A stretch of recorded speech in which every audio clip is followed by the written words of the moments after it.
Hey everybody, it's Sad the Red and welcome back to Shining Song Starnova. Right then, last we left off, well, drama, further drama, more bullshit, and something strangely heartwarming that I didn't expect to see. Anyway, we're back with the actual girls. The main characters, the ones that I actually give a shit about. He kept shouting at the girls as they went through the routine. 1, 2, 3, 4. 1, 2, 3, 4. Come on, Juni-chan, pick up the pace. One-sama, you're slouching your back again. 1, 2, 3, 4. Ellipses. The girls collapsed in a heap as soon as the routine ended.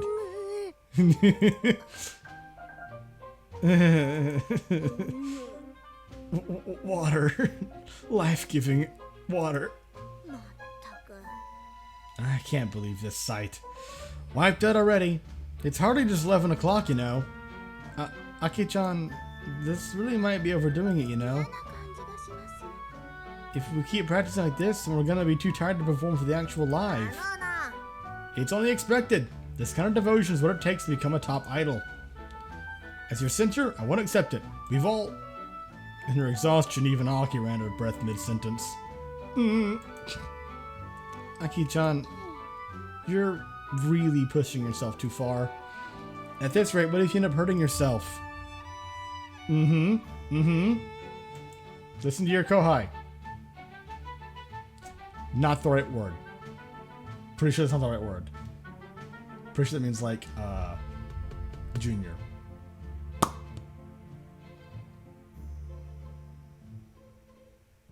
Damn it. I fucked up. And then I just revoked my weeb license, whatever, I don't fucking care. We've got to do this. This is our moment. Quasar's troubles are a 1 in a million gift from the gods. Most people won't get an opportunity like this even once in their entire life. 99.99% of idols work their asses off to the point of crying into their pillows every night and still never become renowned. All because they don't have the final quality required to be a top idol. Dumb, stupid luck. But us, we finally have Lady Luck in our corner. If we don't give it our best here, then we'll be a betrayal to struggling idols everywhere. Hand to yourselves. If we're going to defeat Quasar, then we all have to do it together. As your center, I can't give up. Aki-chan. Despite her body aching all over, Maria pulled herself back up. Come on, everyone. Every member of Quasar is in their dance studio right now, practicing the night away. If our routine isn't perfect, we'll never pull it off. We'll never become the number one. In the end, the victor of this battle will be the most prepared idol unit. The others murmured their assent. Come on, y'all. This level exercise ain't nothing. Natan wants to give it her all. She ain't gonna go home until she can enter through the door with her back straight and with a loud, "I've returned!" Indeed, it would be truly unacceptable if Nemu were to fall here after everything we've been through. It would also be truly unfortunate if Nemu were to, stop referring to herself in the fucking first person. Third person.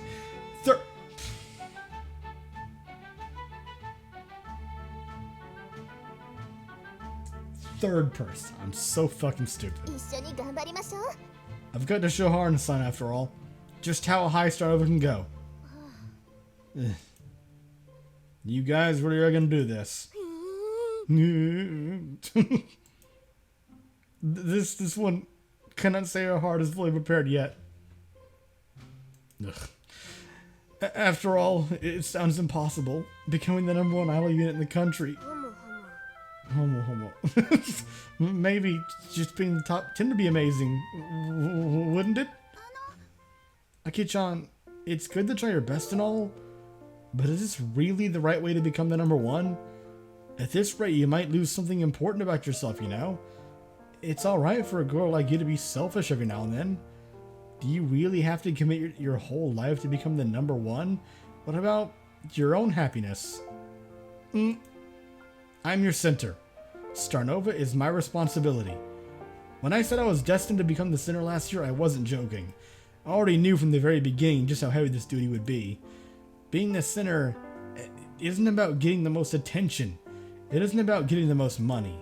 It's a chain wrapped around your neck, a heavy burden to carry. But I'll do it. I'll carry all of your dreams in my chest. Well, you'll need something to pad it out. Even though I'm the smallest one here. I'll do it. I'll make Starnova into the greatest idol unit of all time. Oh, she's crying. Aki-chan. Tears ran down Sasami's face. But then, I'll be dancing by your side, trying to lift just a tiny bit of that weight off your shoulders. Yeah. Maria put her hand on Aki's shoulder.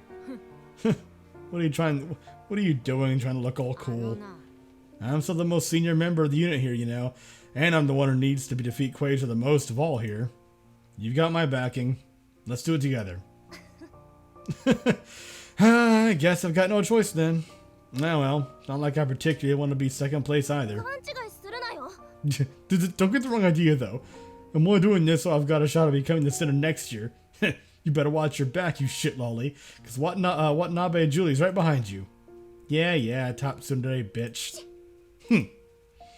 But then... this one she'll repay her debt to the Red Imp as well. Maybe after all this is over, you can come over to my place again, and we can play some games together. Only if you get the disaster zone of room first. Wait, when did you ever go to her place? I want to know more about this. When did that happen? When did you two... I missed something that would have been really fun to see. God damn it. We truly are a family here at Starnova, aren't we? Heart, stop that. And stop that. Of course. Then let's do it. Let's defeat Quasar and take the first place prize of the Grand Prix this year. That. Ellipses. Outside the glass door of the dance studio, I couldn't help but smile with pride as I stared very intently at the girls of Quasar. Very intently. As I watched the girls talking among each other. While I had intended to walk downstairs to give them a pep talk of my own, I saw that Aki already had everything well under control. In the end, the girls of Starnova loved each other. It was a bond far stronger than anything else, even the love a girl could feel for a man. They had struggled through hell and back, side by side as sisters. It looked like my presence here was entirely necessary. Before anyone could notice me standing outside the door, I went back upstairs to return to work. Just a week remained until our Budokan Live. With Quasar distracted by their latest scandal, this would be our opportunity to seize the public's attention at Summer's doorstep. If we scored a decisive victory here, then we really were in a position to win it all at the Idol Grand Prix. Such an event would be a watershed moment for the idol industry, the climatic confirmation of Quasar's stunning fall from grace, and the ascendance of the unlikeliest group of girls to the top of the entertainment world. But could such a wondrous thing actually come to pass? Well, in television and anime, idol stories always ended happily ever after.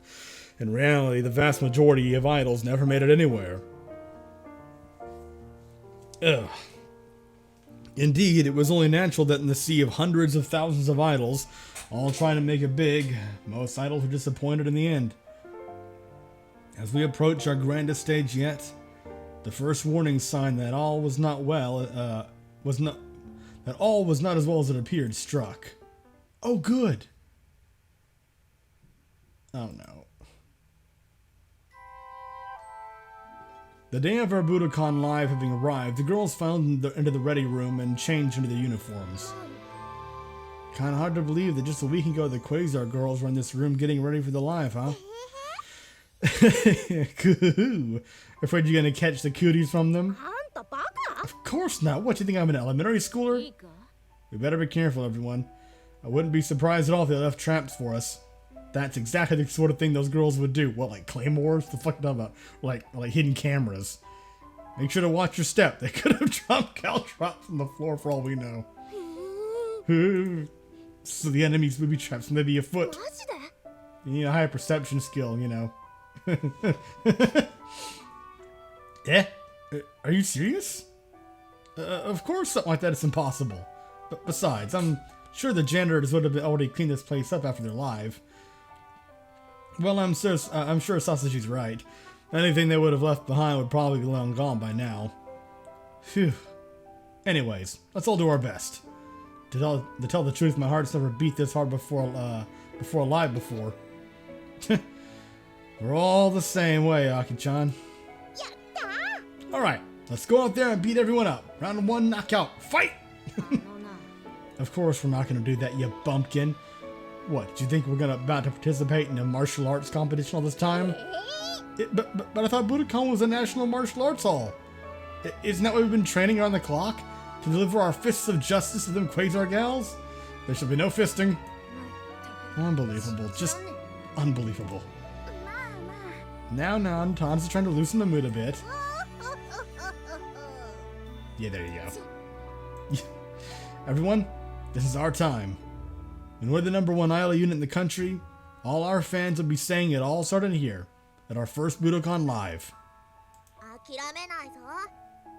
If tonight's going to be the first chapter in the book of Starnova's time at the top of the idol industry, then let's make it a good one. This can only go well.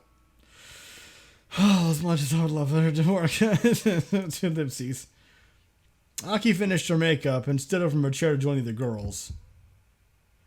Oh no. Suddenly, a sharp pain shot through her chest as she stood. She nearly stumbled to the floor at the unexpected sensation. Her heart felt like it had just been stabbed with a hot dagger. Her hand pressed against her lower rib cage. She gulped down her tears. No, now was not the time for this. She swallowed the terrible pain and straightened her back. Where did that pain come from?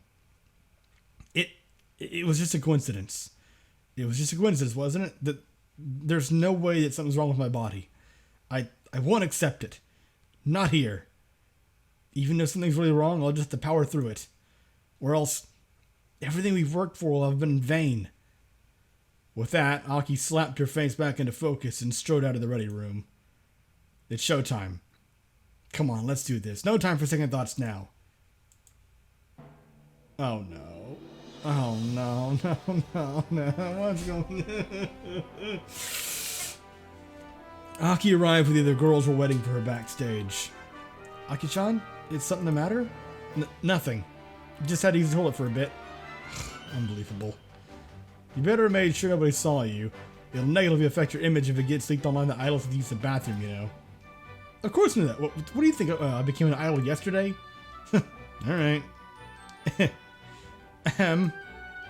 Aki cleared the throat for the girls' traditional pre-performance huddle. I'll keep it short this time, since we've already said all that needed to be said earlier.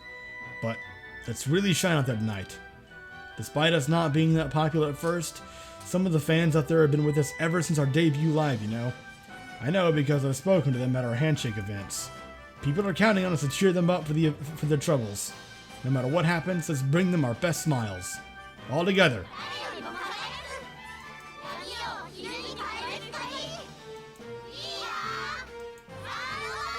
Roll credits! The platform raised the girls to the stage as the final notes of the overture music echoed through the hall. The stage lights activated, revealing the 7 girls of Starnova standing in a ring. The crowd's roar of approval filled the chests of the girls with both happiness and anxiety. They were here. The crowd was happy to see them. Now they had to deliver. Let's go! As soon as their first song began, their training took over their bodies. They lost themselves in the dizzying stage lights, the booming music, and the cheering of the crowd. But through countless hours upon hours of drilling, they stayed in perfect unison. There's that. And that. In the audience, the men of Starnova's fan club were decked out in their hoppy and raised their beacons on high. The girls danced back by a sea of lights as the audience waved their glow sticks along to the song. Oh, cool. I watched from the control room as the dance went on. So far, so good. The girls were in top form. Everything was being done perfectly. Aki truly had drilled the girls into a very model of a professional unit. I was interrupted by a woman's voice. Thank you for your work, Producer-san. Yumiko-san, My daughter told me I could watch from here. Yumiko looked out the window of the control room and smiled lovingly at the stage. She's beautiful, isn't she? Yes. She really is in top form tonight. Yumiko outstretched her hand and appeared to cradle Aki's faraway, tiny body in her palm. How I wish I could preserve this moment forever. My perfect daughter. My Aki. It didn't matter what I said at this moment because Aki's mother wouldn't be able to hear it. The only thing on her mind was her daughter, dancing on the stage before her eyes. Pride oozed from every orifice on her face. Tears welled up in her eyes. Aki, standing at the center of Nippon Budokan, the thrill of everyone around her, was Kashiwagi Yumiko's affirmation that everything had been worth it. That she had succeeded not only as a mother, but as an individual. That her very existence had been validated only by the momentous sight before her. My little girl. Aki smiled confidently as she spun, her twin tails gracefully arcing around her and kept his ass about to strike. Oh god, I can't. It's like it's physically pressing down on me. I know something bad is gonna happen. No. I can do it. She raised her hand to the heavens. The sea of men and women gathered around her, raised their glow sticks on high with her, as if she had cast a spell of absolute obedience on them. I can still do it. She moved back and spun to face the crowd on the opposite end of the hall as the second row spun to the front. Without warning, it felt as if someone had buried a burning knife into her chest. Feeling the second random pain of the night, Aki's head spun. Is something really wrong with her? It doesn't matter. I can heal after the live. She shook off the pain and smiled twice as wide as before. Fearing the audience might notice her pain, she danced twice as hard. She sung twice as loud. If her injury was discovered, it was all over. She had to make sure that it didn't affect her performance. If I don't give a perfect performance now, we'll lose our lead against Quasar. I'll have let everyone down. And Mama will... Aki raised her head to the control room. She knew she was watching her. I can't fail here. Not right now. That's a cool shot. Uh-oh. Oh no. Aki's heart pounded in her ears, deafening out even the music. Deafening out even the roars of the audience. Aki-chan? The other girls realized something was happening. Oh! Akian's glowing. The girls had never seen Aki dance like that. It was as if she had transcended physical form and taken the body of an angel. Uh-oh.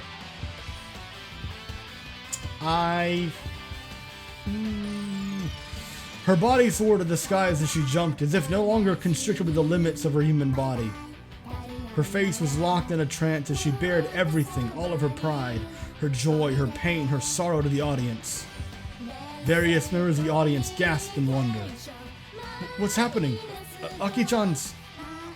Kyosuke put his hand down on his comrade's shoulder. I saw it. He closed his eyes, tears dripping down his cheeks. For a moment I saw it. Okuroshiro, reflected in Kashiwagi's body. The second coming. The fuck? The rebirth of the Empress. With a grand spin, Aki raised her arms on high, as if addressing her people, the new goddess of entertainment. Spellbound, all the souls of Budokan raised their hands on high as well. The song ended, and the standing ovation echoed through Aki's chest. Grown men embraced each other as they wept, for they had witnessed the birth of an angel, a moment of religious wonder. The new Empress had been born. Oh. Okay. So that ended on a positive note, which means that, of course, he's going to take a sudden nosedive into hell. And on that note, thank you very much for watching. I'm going to end the episode here, and I will see you next time when the pain, no doubt, ensues. Joy.